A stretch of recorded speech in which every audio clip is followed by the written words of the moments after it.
गुजराती बहू की वापसी।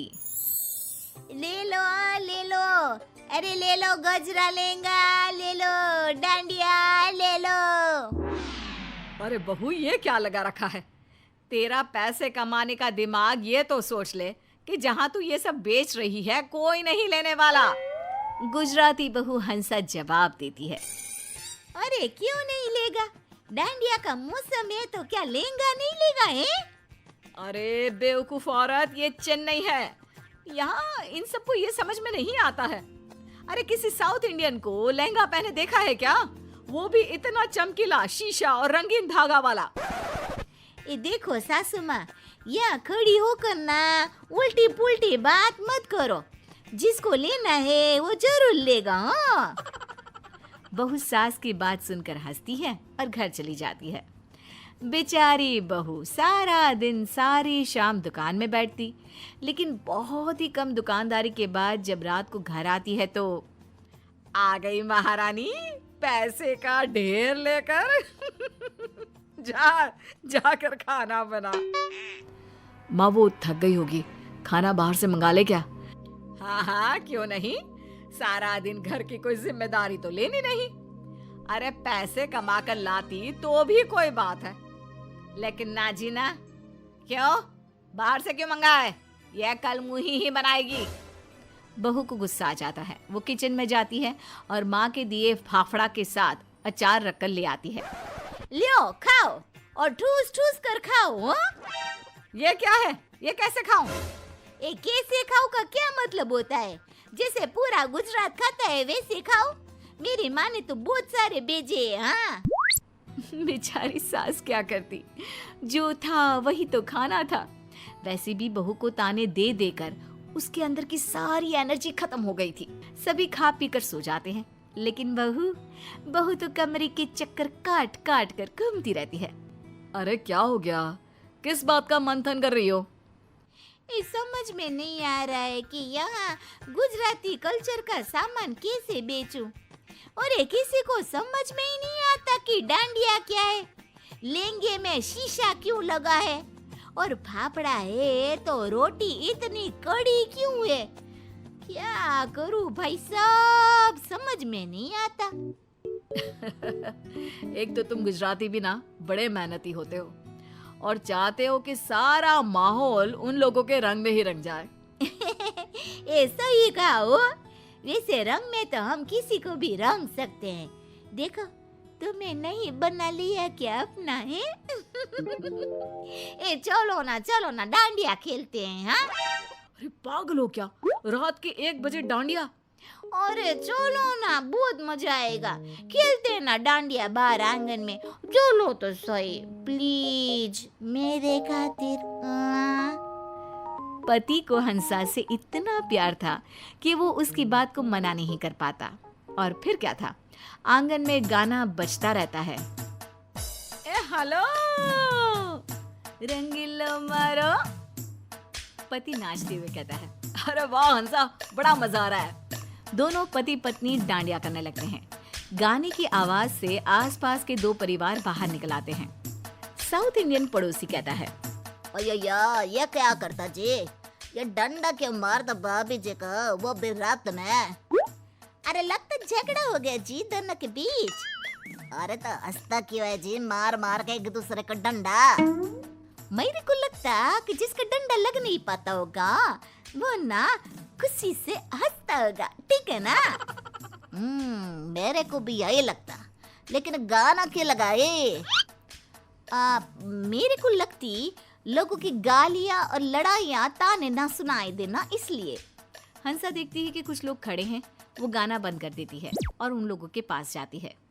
देखा, मजा आ रहा है ना हम लोगों का डांस देखकर। हाँ लेकिन ये डांस है, मुझे तो लगा ये कोई लड़ाई चल रही है। लड़ाई, वो भी आंगन में? ये ना भाई साहब ना, आइए ना हम आप लोगों को भी सिखा देते हैं। फिर क्या, वो सभी को कॉस्ट्यूम पहनाकर गाना लगा देती है। सबके हाथ में डांडिया और सभी गुजराती धुन में नाचना शुरू कर देते हैं। आया बड़ा मजा आ रहा है हंसा भाभी।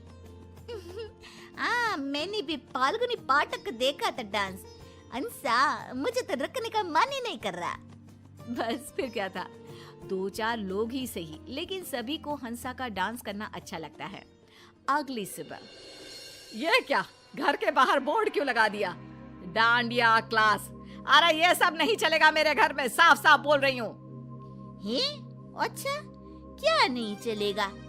घर मेरा है और यहाँ ये सब नाच गाना नहीं होगा। वैसे आप भी ना इस घर में अपने पापा के घर से आई है, और मैं भी, समझ गई ना? और जिसे आप नाच गाना बोल रही है ना, वो नाच गाना नहीं है, बल्कि कला है, साहित्य है, देश का संस्कृति है। अरे बस बस, अपना सामान बेचने के चक्कर में पूरे साउथ को डांडिया करा दे तू।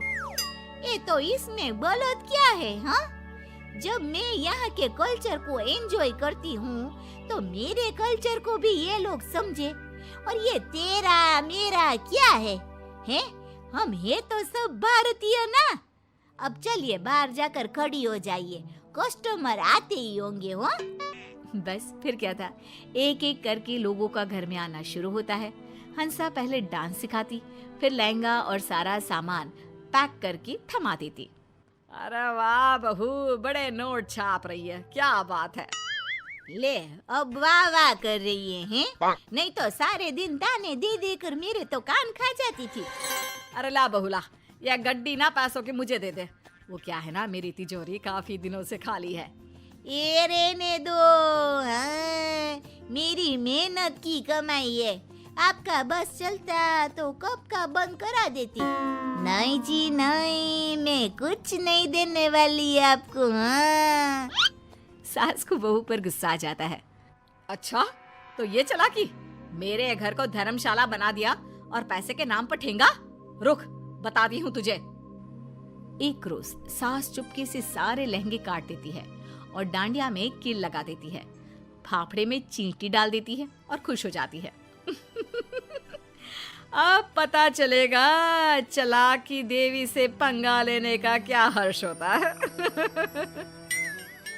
एक कस्टमर, हंसा भाभी ये देखिए, ये लहंगा मैं कल पैक करके ले गई थी।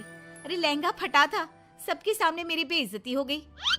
थोड़ी देर में दूसरी, अंसा, ये डांडिया, इसमें तो कील निकली हुई थी, मेरी बेटी के हाथ से ना खून ही खून आ रहा है। तभी तीसरी, ये फाफड़ा छी छी छी छी, पूरा चींटी से भरा, इससे तो अच्छा हमारा इडली डोसा। ना जी ना, हमको कुछ नहीं चाहिए। बहू परेशान हो जाती है और रोने लग जाती है कि कितनी मेहनत से सारा बिजनेस जमाया था, एक पल में ही सारा धरा का धरा रह गया। तभी सास आ जाती है। अब आया ना मजा, कहा था गड्डी दे दे, मैं रख देती हूँ तिजोरी में, लेकिन नहीं, भुगत अब। सास की बात सुनकर हंसा समझ जाती है कि ये सब तो सास का किया हुआ खेल था। ये आपने ठीक नहीं किया हो, मैं भी बदला लूंगी। ले ले, क्या बदला लेगी? देख बहू, तेरे साथ मैं सारा दिन तेरे काम में लगी रहती हूँ, तेरे कस्टमर को सामान दिखाती हूँ, बेचती हूँ, सारा दिन घर पर फाल्गुनी पाठक के गाने सुनती हूँ। अरे मेरी नींद भी डिस्टर्ब हो रही है, घर की तो शांति खत्म हो गई है। तू तो पैसे कमाकर खुश है, मुझे क्या मिला बोल। अब बहू को सास की बात सही लगती है। ये माफ कर दीजिए माँ जी, मैं समझ गई हूँ कि ये काम हम दोनों के मिलकर किए बिना नहीं होगा। आज से पैसे की गड्डी आपकी, बस।